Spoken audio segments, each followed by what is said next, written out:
Welcome, everybody, to the next episode of the Mic Drop, the podcast with stand-up comedians by stand-up comedians about the art of stand-up. I'm going to take a minute to say hi to our co-host, the Rev. How you doing, Rev? Hey, what's up, y'all? What's going on?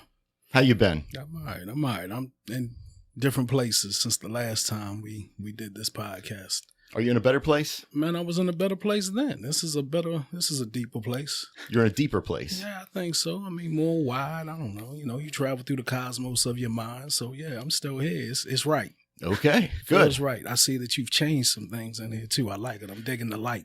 Good. Everything. I'm trying to make it. We're trying to make it a little better each time. I like that. Right. And we're going to say hi to our guest. Say hi to our guest. He's from Harrisburg, Pennsylvania. Does comedy all over the place. Say hello to Dom Driscoll. Everybody, how you doing, Dom? What's up, Driscoll? I'm doing spectacular. What's up, yeah, dude? Shaking hands. Fucking. What are you drinking there? It is a Rain Energy. Yeah, it's 300 milligrams. It's like 4 cups of coffee, right to my neck. 4 cups of coffee. 300 milligrams, dude. Damn. Geez, dude. All right, we're gonna monitor your heart rate throughout the show. It's gonna be at 180 the whole time. 180. I'm gonna be revving high on this one, dude. All right. I guess. Good. Can you, Rev, hook him up to a blood pressure cuff, would you? Nah, he's good. You just see it out my chest like a cartoon. Yeah. Man. So, how long you been doing comedy? I started comedy on June 14th. That's Flag Day, 2021. Okay, so like a little over 3 years, 3.5 years, Yeah, something like that. How'd you get into it? Well, I was like growing up, you know, I was kind of like a rough kid, you know, and I ended up getting into like a fight in a JROTC class, and they kicked me out, like talking about like maps and elevations and stuff. What class? Map class and JROTC, like the military stuff. Oh, ROTC. Yeah. Oh. Yeah. And but you called it something different. What was JROTC. It's Okay. the junior. Junior, okay. You know, they're trying to get them young. You know what I mean? I'm trying to, Right. you know, and I had to pick an elective, and it was either going to be photography, pottery, or creative writing. And I picked creative writing because I'm not really dexterous. You know, I got caveman. I got caveman hands. You know what I mean? Right. And I ended up being like the football jock bully kid inside a creative writing class. It was like a Glee episode or something. No shit. Wow. So you were really misplaced. I was really misplaced, you know, but I ended up finding a lot in common with everybody. You know, really opened my mind up, became a better person. You know what I mean? Yeah. Did you get in any fights, arguments in creative writing class? No, we just hung out, you know. So that's probably what your soul needed to get out of that ROTC, to get you in something more. You know, I felt like absorbent. Like I was caged up all the time, you know. And being able to write made me feel free. Getting my point across the way I wanted to do it felt nice, you know.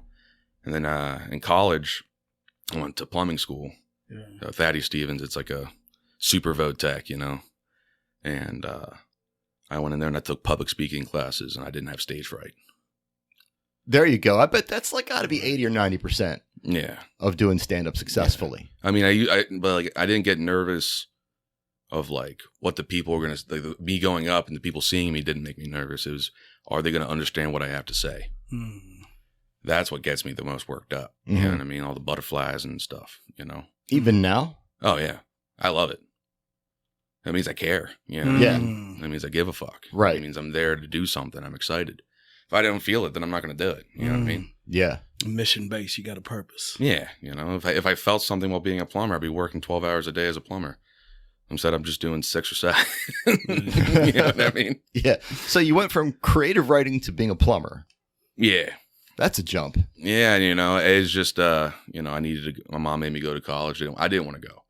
I just wanted to go and, you know, be a citizen of the United States after high school. You know what I mean? I didn't want to have to do classes and stuff. I really wanted to get a forklift certification.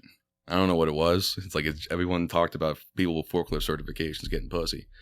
I really wanted to get one. Motivation. Right out of high school. I went right out into a warehouse job and got a forklift certification. How'd it work out for you? You know, I crashed one and then I lost it. But but did you get some pussy? Yeah, that's what we want to know. Yeah, it did. Yeah, because I had money. I had money to do things, okay, you know? All right. I was able to, I felt I was like whipping it. I was like, fucking, no shit. you know what I mean?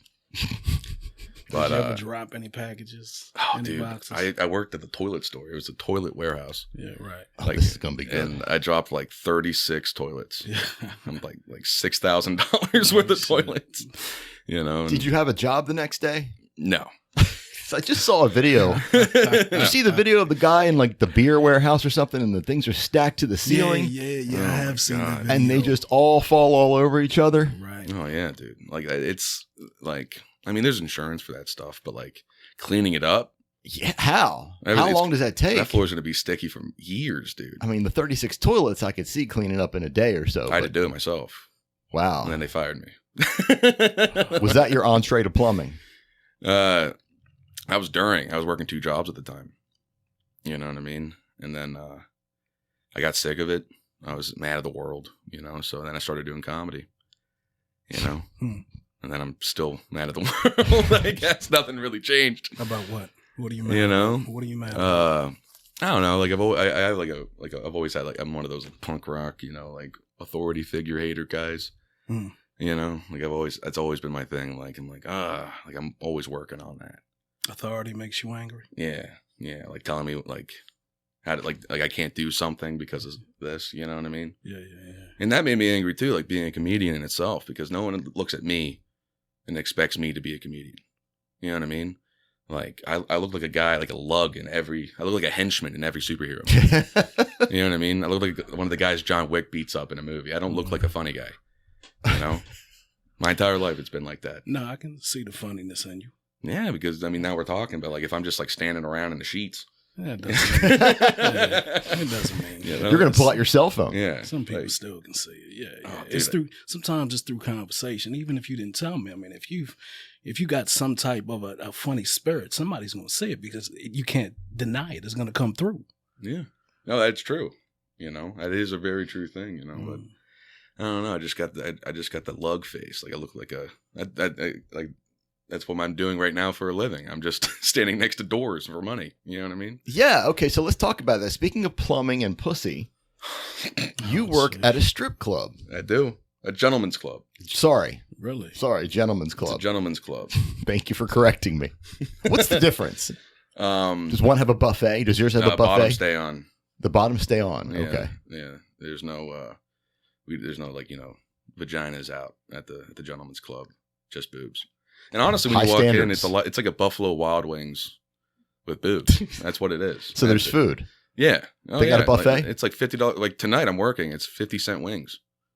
Is it a buffet or is it like wait staff? It's like a bar. It's like literally going to Buffalo Wild Wings. So guys come in, order wings, and look at women dance. Yeah. Oh, that's a weird combination. Oh my god. Is it? For me, it would be. I couldn't do both at the same time. That's not my type of multitasking. Which one would have your focus the most? Probably the wings. Probably, yeah. I think so Yeah. too. Me too. It's just Yeah. because it's 2 different parts of the brain. I mean, yeah, it's still primal and there's a crave, but I don't want to be looking at some ass and my dick's hard and eating wings with my fingers all at the same time. And It's if just it's a crazy mix right Spicy. there. Yeah, you'd be surprised what I see in there. I'm sure. Just Oh. to normalize that. Well, like my job is to people watch. Like I'm literally, it's like Holy cow! You get paid for that? I'm literally just people watching for like 7 hours in a strip club on a Sunday night tonight. That's a lot of material. Oh my god, dude! Like, What's the I've craziest seen- thing you've seen? I have I have a couple things I wanted to share with you, but on Wednesday, right? Like this is last Wednesday, right? I'm outside talking. It's 1:00 in the morning.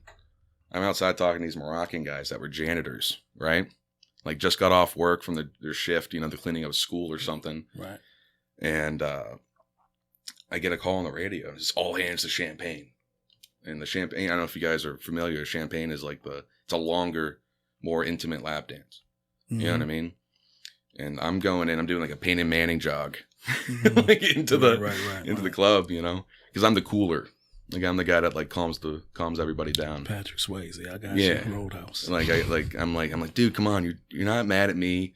You don't want to fight me. You're just drunk and horny. You know, that's what I do. That's my go-to. And usually it's like, yeah, I am drunk and horny. I am going to sit down and drink water. You know what I mean? The truth gets them. Yeah. And then this time I'm jogging in and all I hear is, hey, I just paid $100. What do you mean I can't get a blowjob? And I'm like, what the hell? For $100? I'm like, yeah, this is a gentleman's club. Really? Go to a strip club. No, like he yelled that over like the loud music. Mm-hmm. And I was like, oh shit, it's going down. You know, I turned the corner, immediately get punched in the face. You By got him? punched. Yeah. By him? The guy that yelled about the Yelled that, blowjob right. just looks at me, immediately swings and punches me in the face. And I'm like, oh, man. I'm getting 14 an hour for this. Did he want it from you or did he want it from one of the girls? I'm confused. He wanted it from one of the girls and he was getting a champagne. He was like, this is a ripoff.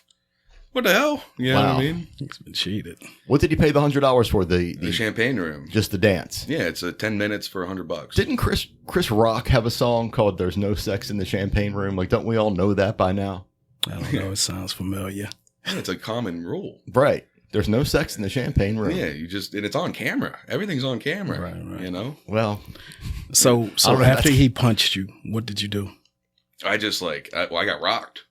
I was like, holy shit, I got like static feet. You know what I mean? But then I gripped his belt loops and I gave him like a wedgie, Like I hugged him, gave him a wedgie, walked him into the room, right? But then my boss comes and hits him like Brian Dawkins in like 2012.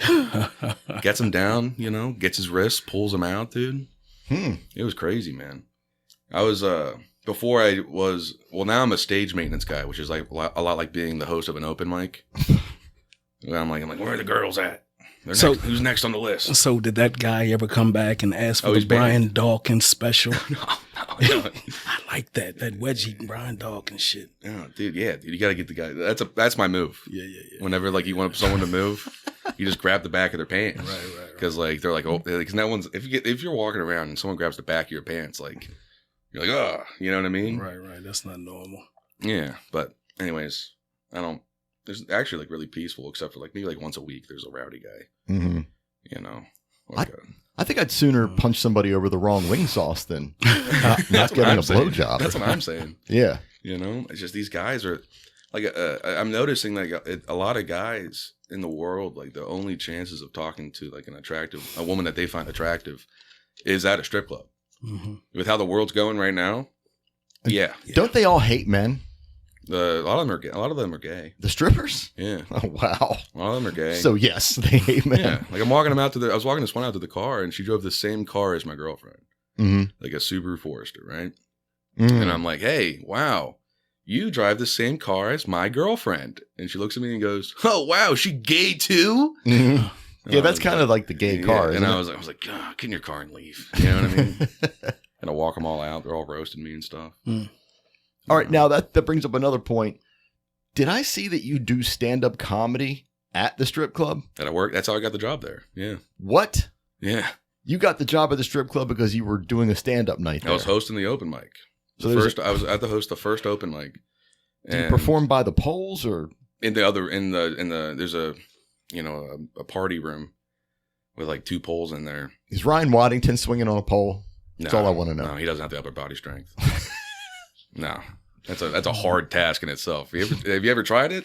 I tried it. I can't do it. I need video of that. I fell. I need video of you on the pole. Because I tried to do the swing that they do and I just immediately fell on my ass. I can safely say I've never done it and probably will never do it. How about you, Rev? How many times have you tried swinging on the pole? Never. Nah. Oh, if you're it's an empty room with a stripper pole there. Like you're not going to at least do like a Singing in the Rain on it. Nah, that's You're not just no. No, the first thing I'm going to want to do is Lysol wipe the hell out of it. Do we do that? Yeah, That's a constant. I'm not even touching the poles. You got to do it. Nah, you don't. No, you don't. You do not have You got to to swing Lysol on them the pole. down? Oh, it's COVID rules. Yeah. How many gallons of Lysol do you have in the strip club? We go through like a whole like 6-pack of alcohol every Saturday night. Like the spray. Right. That's crazy. It's really clean in there. You know what I mean? Like I would hope. it smells like a hospital. Like when the lights are off and it's closed, it's all just like rubbing alcohol smell. Yeah. You know, because everything gets cleaned. Mm. You know, but You ever try to get down with one of the strippers? nah, No. they're gross, man. They Yeah, smell so- terrible. They're not. So Yeah, y'all like don't that. like It's Harrisburg. We're not there for that. No, like honestly, it's like a lot of sad cases. You know what I mean? So you see them as people. Yeah, they are people. What the fuck is wrong with you? No, they're literally like a lot of them are very nice to me, really chill. Like I've met their like families and kids and stuff, you know. baby dads, a lot of baby dads. I met a lot of them. Yeah. You know, you know what I mean? There's one that's in a couple thruples. Oh, really? Like she's like in multiple relationships. With all lesbians. No. Well, some are lesbians, but yeah. Like she has like multiple partners and like different like families and stuff. Yeah. Just to fulfill it. Can you imagine keeping track of all that? Like, yeah, dude. I mean, that's their life though. You know what I mean? Like they don't, you know, like you have a business to run. This person just has 6 different family members. 6 different. Where do you go for Thanksgiving? And yeah, I don't know. Maybe a lot of logistics there. Just go to Cracker Barrel. So, are the girls there during the open mic? Yeah, yeah. I mean, are they performing? Are they swinging? Some actually do the open mic. There's been a couple. Are they funny? Some are, but you know, they just talk about like, you know, belligerent, you know, gross sex stuff. Really? Yeah, and it's like, come on, like you don't. What do you think about like society in the world? That's surprising. Like, yeah, I sucked like one of the senator's cocks today. It was crazy. Look at you. You see them as people. Like, you want to know their point of view on the world. Yeah. Oh my gosh, dude! When a strippers bomb at comedy. No, on the stage they'll bomb. Yeah, make no money. Goose egg. They'll bomb while stripping. Yeah. What? How do you bomb while stripping? No, like they'll get no money. Nobody's looking at them. It's just like when you're on stage and you're bombing. You know what I mean? They're entertainers, just like us. Yeah, but the dynamic is so different. Not really. Yeah, I think so because I mean we're waiting for a joke. Okay, the audience is waiting for you to tell a joke, finish a joke, make sure it's well crafted. But strippers, it's almost like it's a gift. I mean, I'm sitting there looking at a woman taking off her clothes. And here I am judging and analyzing how she spins on the pole. I don't know. It's kind of perverse in my mind. You're still manipulating an audience. Yeah. True, but differently.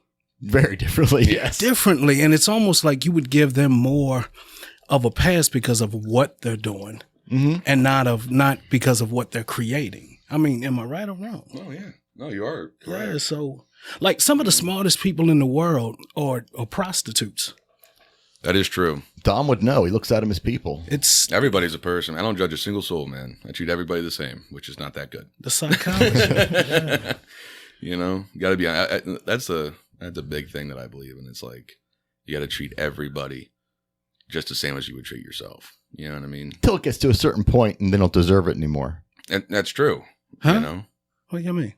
What do you mean? Well, if somebody wrongs you. Oh, if somebody like steals your like jewelry and your TV or something, I wouldn't want to talk to them either. Yeah, but you said you wouldn't treat them like humans. That's different. As I treat myself. Hmm. You know, I would treat them as human. You know what I mean? Okay. I wouldn't, you know, hit them up on their birthday on Facebook. That's you know? different. That's totally different. But I got you. You know, but back to the thing about me looking like back to how I got the job at the strip club. Right. So I'm hosting the open mic, right? And I'm just going. So wait, back up. You went to a strip club and you said, "Hey, I want to host an open mic comedy night here." I got asked. You got asked? Yeah. Were you already there? No, they were just like, "Hey, Dom, do you want to host this open mic?" And I was like, yeah. Owner of a strip club reaches out to you cold. No, the head of security already knew you did comedy. Yeah, gotcha. Hit me up, and I did it. And his name's Corey Miller, Mad Dog Productions. Give him a follow if you want to do the roast battles. But after the open mic, the head of security comes in, and this guy's huge. Like he has to duck under the door to go into where we're doing comedy. And he goes, "Hey man, you looking for a job?" And I'm like, "What?" And he goes, "You look like you could do great here." You think you do great here, you know? And he ended up hiring me like that day, did my RAM certification, and I've been working there ever since, you know? I did a 20-minute set once there, my first 20-minute set. And right after I got off stage, I had to clock in for work and sit at the lap dance cashier chair. Lap dance cashier? Yeah. So it's $100. No, that's champagne. Levels. Lap dance is like getting like a McDouble at McDonald's. You know what I mean? The champagne room's like getting like the family bundle box. Gotcha. You know what I mean? There are levels to lap dancing, Rev. The lap dance, a lap dance cashier is a lot like being the guy at the top of a water slide. You know what I mean? Like the guy comes in, he gives you the ticket, it's $20, and then you have to watch. Right. So have you done plumbing at the strip club? Have you combined everything together? I fixed the sink once. Yeah. Just didn't know if I you- just did that for free though because it was bothering me. Do you have any crazy plumbing stories? Oh, dude. I actually turned this one into a bit. You ever heard of a guy named Confucius? Yeah, I'm a big fan of Confucius. The philosopher. Confucius. Yeah, absolutely. I remember one of his quotes was, "A fool who asks a question is a fool for a minute, and a fool who asks none is a fool for life." Mm-hmm. Yeah, that's a good one, right? Yeah. I remember I was underneath the Hershey Lodge, right next to Hershey Park in Hershey, Pennsylvania. Right. And I'm cutting in this thing. It's like my second day as a big deal commercial plumber. And the guy told me to cut that pipe. And I was like, all right, is it flush? And he goes, I don't know, cut it. Cut it and find out. Like It's my second day. I was like, all right, yeah, I'll cut it. You know, I cut into it, right? Turns out it's the main for the whole building, the sewage. And I got dumped on. That's like the forklift story. Oh my God, I got dumped on everywhere. Not enough Lysol in the world. We had to use shovels to like get everything. Yeah. Man. So, and the guy looks at me like I'm covered in poop. He goes, "Hey, Dom, you need gloves?" That was his suggestion? You know? Yeah. So then it goes back to Confucius. Like, who's the fool? Yeah. You need a Silkwood shower after that. I took like a 45-minute bath, went through a whole bottle of Old Spice. It was a mess, dude. I was sick for like 2 weeks. Sick terrible. from what? I was just sick. Like I got covered in shit, dude. I was getting sick. You know, I had some weird like medieval disease on me or something, you know. But I learned my lesson. I got a hazmat now. I gotta, you know.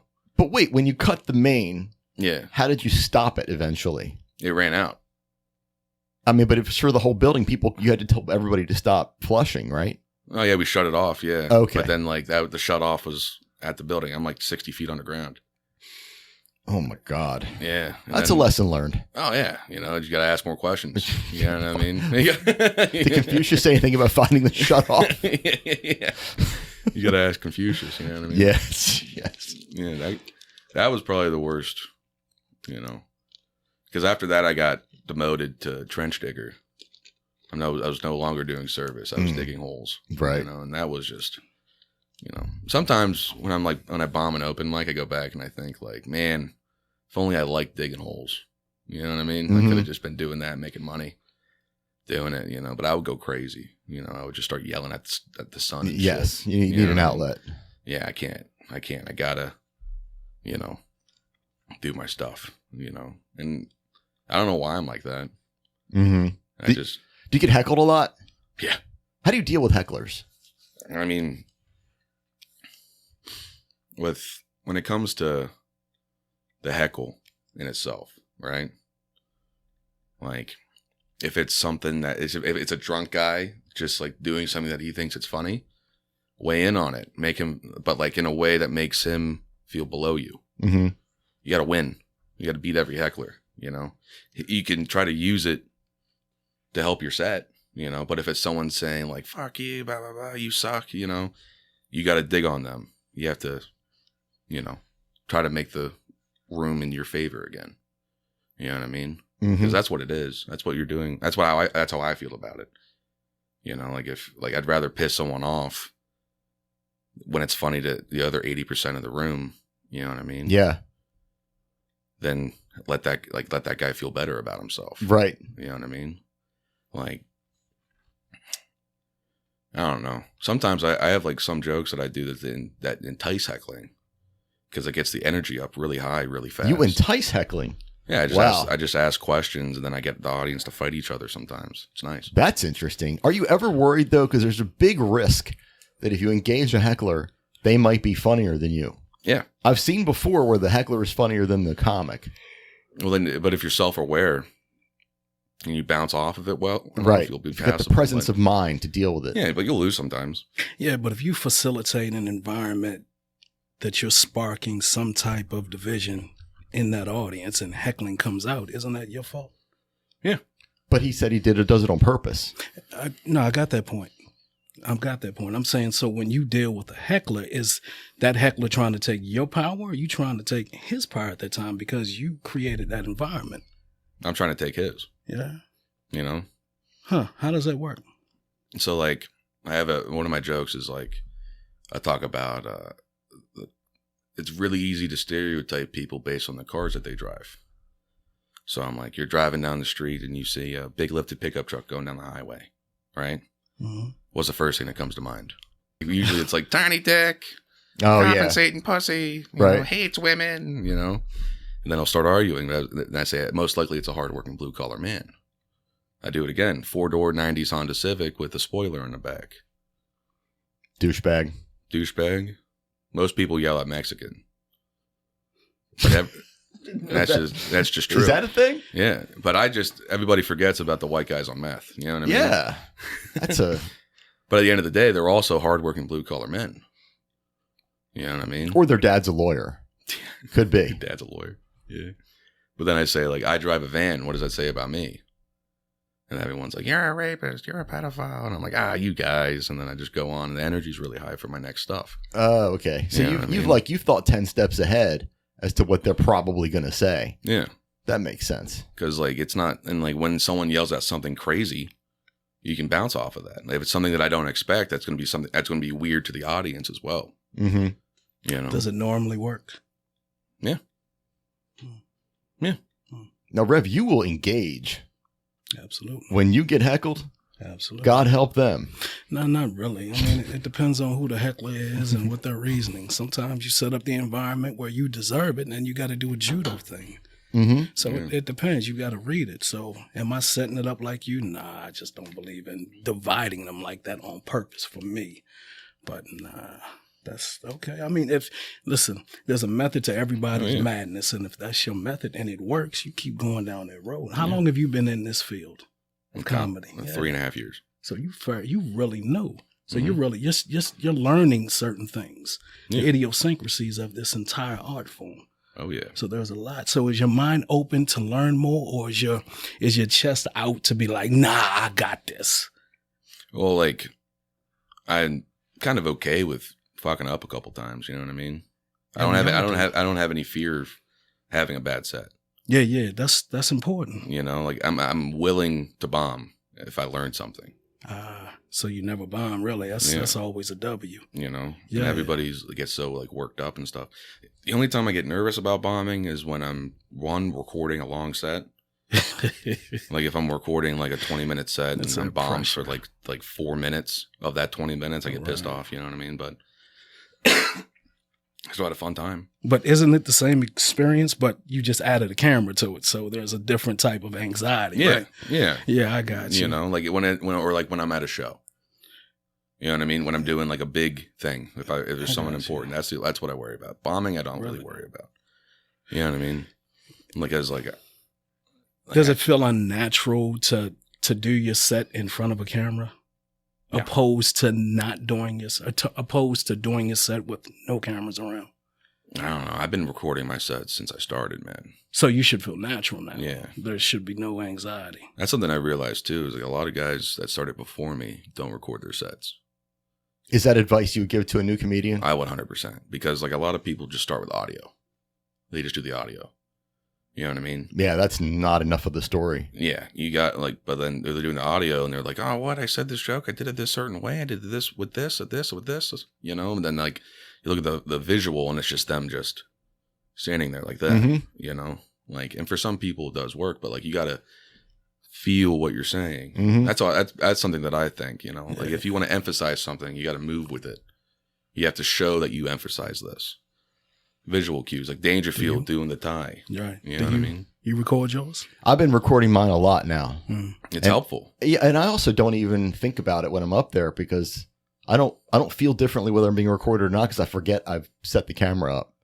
Right. And I just go with it. And then I look at it later like cringe and like I learned that when I first started doing podcasts that like I hated the sound of my own voice. Yeah, right. And seeing myself on video, I really hated myself. But it was a good learning experience. I got you. Right. Yeah. I never recorded my sets. I highly recommend. I think that I don't. Do you not want to see yourself? No. I'm going to see myself eventually. How do you? So like, how do you? Like, I don't know, because every time I send my clips out all the time to like get booked on stuff. How do you do that? See, that's the different part. Like if If I'm doing an open mic, am I gonna record it? Nah, I don't. No.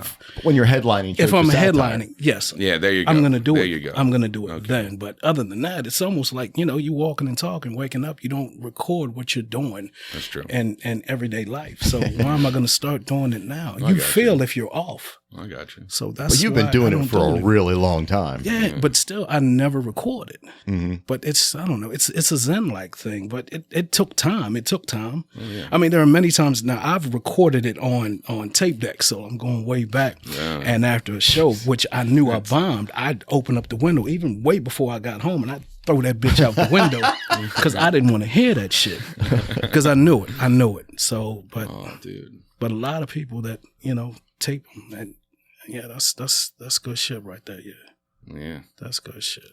I remember one time I flat zeroed at a show. Did you watch it? Did you watch your video? Oh, yeah. How Oh, yeah. painful was that It was a 10-minute video. It probably took me like 2 hours. to watch it? You kept pausing it. I was quiet. I had to go outside, smoke a cigarette, think about my life. Yeah. Like, why did I do flat zeroed? Yeah. I was on an outdoor show inside of an abandoned football stadium. Was it an open mic or was it a show? Show. Oh, It was okay. it was a benefit with like 250 people at it. In Harrisburg? Yeah. Okay, so I did a show out there, and I know what you're talking about. That's where Shady McCoy went to school, right? Yes. Yeah, yes, yeah, I did that yes. show. I did that show. Yeah, Yeah, dude, I did that. And I Yeah. fucking, dude. But I watched it, because like I'm not gonna let that happen again. You know what I mean? And if it does, it does. But I'm gonna try not to. That's a cool spot, though, man. I mean, Oh, it was. how they renovated that place, Yeah. man. It's pretty cool. Like a community garden. Yeah, type up on the thing. hill. Oh yeah, Yeah, that's so cool, man. it's sick. It's sick, dude. That was Thomas Johnson. Thomas Johnson. Yeah. That was a sick one. He's a good dude, man. They tried to set me up, though. He did not hit me back after that. I want it done. Yeah. But you've got a lot of video, I bet, Rev, Oh yeah. I do. that you could send out to bookers. I could. And it's good stuff. I mean, I've seen some of your videos where you get you got big rooms and big laughs and Oh yeah. I appreciate that. TikToks too. Bless. Like if you want to you can get like a good 30-second clip. I've been putting shit out on TikTok. Oh hell what- yeah, dude. Yeah. but bookers are looking for 5 minutes of a whole set unedited, right? I mean, I've seen that before. I mean, yeah, but like now I'm at the point now where it's like I just send out my 15 every time. A 15-minute set, Yeah, I just have it all linked to my YouTube. but it's beginning to end. It's the full set, not Yes, not yes, not full strategically edited. Yeah. To for the things that didn't work. like host coming up and back. You know what Okay. I mean? And Yeah, I yeah. don't believe in that. Hmm. I don't like if I'm doing a clip, like a short clip, yeah, edit it. But I think if you're gonna say like, hey, this is me, this is a set that I deemed as good enough to send to you. Yeah. You know what I mean? Mm-hmm. And like that's what it is. I'm gonna try to replicate this emotion if I were to work with you. You know what I mean? That's smart. Yeah. Yeah, that's profound. I like that. Does it work? Sometimes. If it works once, Oh, it yeah. works. Yeah, So where has it worked? Like last year I got on the Good Karma Festival with Frank Vignola. Yeah, Frank. Have you done any of his shows besides that? No, he said I was punk. I was too punk. Punk? Yeah. Too punk for comedy? He said I was too punk to do VFWs and stuff. I was like, all right. Well, who's the audience? I don't know. Wait, Veterans. what does too punk mean? He told me I was punk. And I was like, okay. How is that bad for comedy? Comedy is punk. I also talked about, I went up and I talked about like tits and fucking. What they want clean? Elton John. Yeah. Super duper, OxyClean. You know what I mean? Oh. Which is, I'm trying to get that route, but I wanted to get funny first before I try to get cleaner. Yeah. That's right.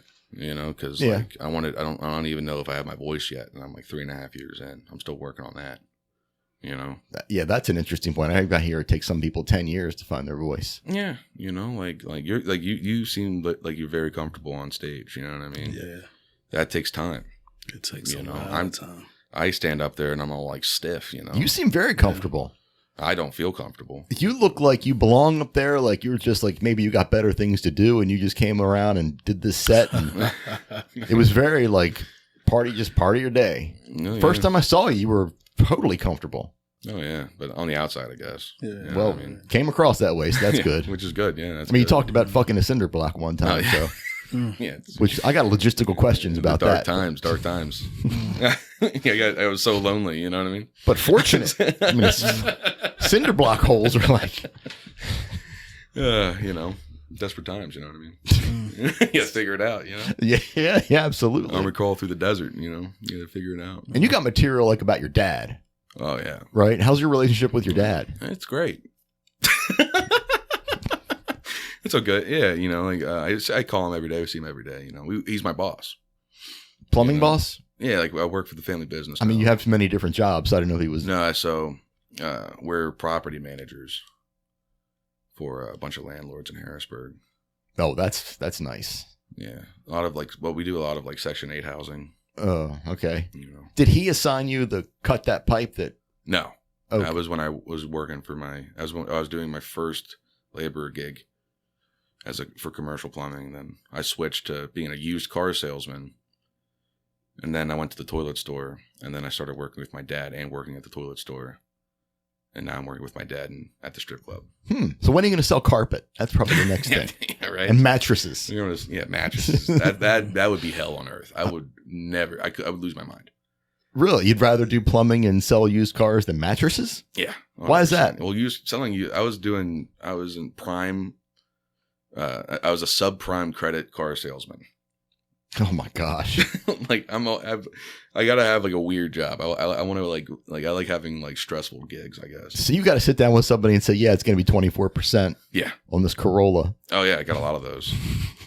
Oh yeah, dude. I had one lady come in and buy a Nissan Rogue for like $13,000 in cash in like 20s. Mm-hmm. In 20s. In 20s. Did she work at the strip club? No idea. No idea. But I've seen some crazy stuff. You know, I don't even remember. Actually, I take it back. I don't remember the crazy stuff because I blocked it out of my memory. You got to unblock that. It was a crazy time in my life, dude. So I was working like 60 hours a week dealing with all these, you know, sad, angry people with bad credit right after COVID. And I'm just like, all right, time to go to Church of Satire tonight. I guess I'm going to go hit this open mic now. You know, worked a 10-hour day, drive directly from work to the open mic. Yeah. You know, show up in a tie, you know. In front of 8 other comedians who are looking at their phones. Oh, yeah. And I'd be like, yeah, making it, Dom. You're going to scratching and clawing, baby. We're going to make it one day. But I've seen your face on the flyers for the regular shows, too, so. I mean, I have no idea what I did other than just like I showed up and like worked my stuff there, you know. Mm-hmm. But like they treat me so well at Church of Satire. I love that place, man. Jim's a good guy. David's a great guy. He's been on this pod, you know. Yeah. Like I felt so welcome going to that club, and that's why I drive the hour there. You know what I mean? Right. They make me feel good. That and the strip club. No, the strip club doesn't make me feel too good anymore. Not even the wings? No, I mean when I get good tip outs, it feels nice. Yeah, I don't even eat the wings there. No, I'm a burger guy. But okay, I didn't know if you were giving a little tip for everybody else out there. Like the only tip I give there is to the chef. Guy's a goddamn soldier back there. Yeah, yeah, dude. Being a strip club chef is crazy. Like the guy comes in the full hat and suit, everything. I'm like, what are you doing? You know? Oh man, dude. I like. It's weird, man. I definitely. When I got the job at the strip club, I was like, you know what? That's when I fully committed my life to being a comedian. Because I was like, I'm gonna live a crazy, strange, weird life, you know, and I'm gonna fucking do it, and I'm gonna do comedy, and everything's gonna work out. You know what I mean? Until it doesn't, but you know what I mean? So you're just gonna persevere. I'm gonna win with the crazy life. Yeah, that sounds amazing. Yeah, you know, I drive a van that I bought for $900 from a guy with a DUI anklet on, and I do shows out of that. You know, because like, well, fuck, you're not gonna book me on a show? Fuck you! I'm gonna make my own out of my van. And then wow. I did. Speaking of punk, have you ever read Henry Rollins' book Get in the Van? No. You could have your own version. It's all about him on Life with Black Flag. That's one guy I would love to meet, though. Oh yeah, I love him on podcasts is amazing. Henry Rollins is sick. He's one of my heroes for sure. Yeah. So you said you did a show out of your van. What was that like? Tell me about that. Well, you know Yingling, the beer? Yeah. up in Pottsville is like their main headquarters. Mhm. And next to the headquarters is a sponsored bar called Pep's Pub. And it's in bumfuck meth town, Pottsville, Pennsylvania, Mhm. like middle of nowhere, like an hour to anything, you know? And Sarah Cartwright, shout out Sarah Cartwright, she's a good lady. She was like, oh man, I got nothing to do for the summer. You got any ideas, Dom? And I was like, well, I got this van. That's about it. And she was like, you want to do shows out of your van here in the parking lot? And I was like, yep, there it is. Perfect idea. Let's do this. And then first one we sold 30 tickets. And it was outside. We had little trash cans full of beers. It was like $2 bottles. So it was like 5 for 10. Just little trash cans full of beer. You know, it was awesome. It was a great time. Man, you're going to make it. You're going to make it. I see it. Because you don't say no. Yeah. You don't say no. You got your grind. I like that, man. And nothing scares you. You're going to do it. Yeah, dude. Like, I'm okay with getting punched in the face. I've been punched in the face. You know what I mean? You started this by saying you were a punk, and you're doing the most punk thing possible. You're just completely going against what society foists against you as what they think you should do. Yeah. Right? Absolutely. Yeah. That's the aesthetic. Absolutely. I pay my taxes. Blessings. You know. All right. Well, now you just lost me on the punk thing. You're paying I pay your my taxes. Oh, okay. Yeah. But there you go. I pay my no, I actually do pay taxes. But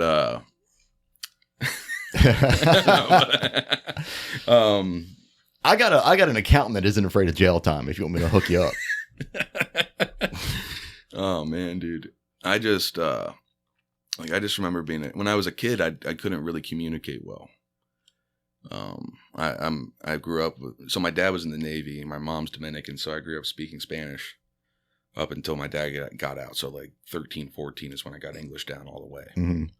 And that's why I think I grew up so punkish, because I didn't have I grew up in a weird limbo in between the two languages. Right.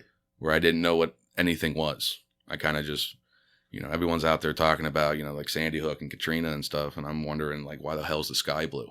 Mm-hmm. I was talking about Bill Nye the Science Guy. I don't even know who that guy is. I can't understand what he's saying. You know what I mean? So I guess that's where because I think I had to grow like a thick skin of independence, like an armor, I guess, just to make it through. Right. And if you're unable to communicate things, it's got to come out somehow, because that energy is built up. So that's amazing. That's why I get so worked up when I can't communicate or get my point across at all. That's my biggest pet peeve. Gotcha. That's deep.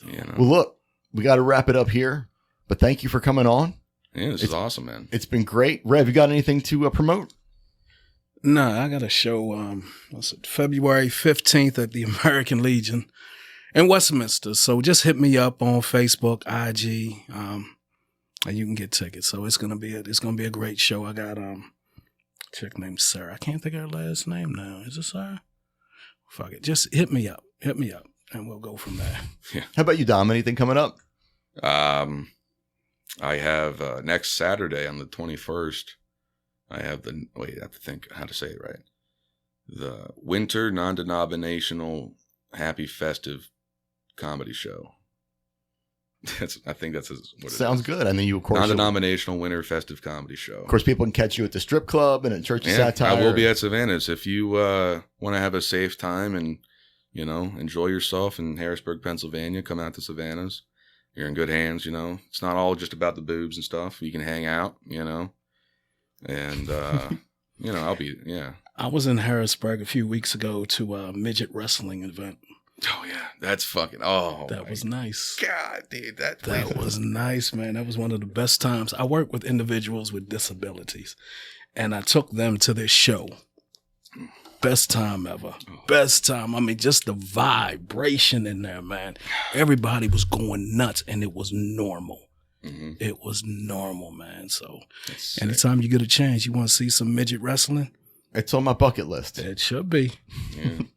So, that's a hot spot. All right. Well, thank you both, and we're going to wrap this up, and we'll see you next time.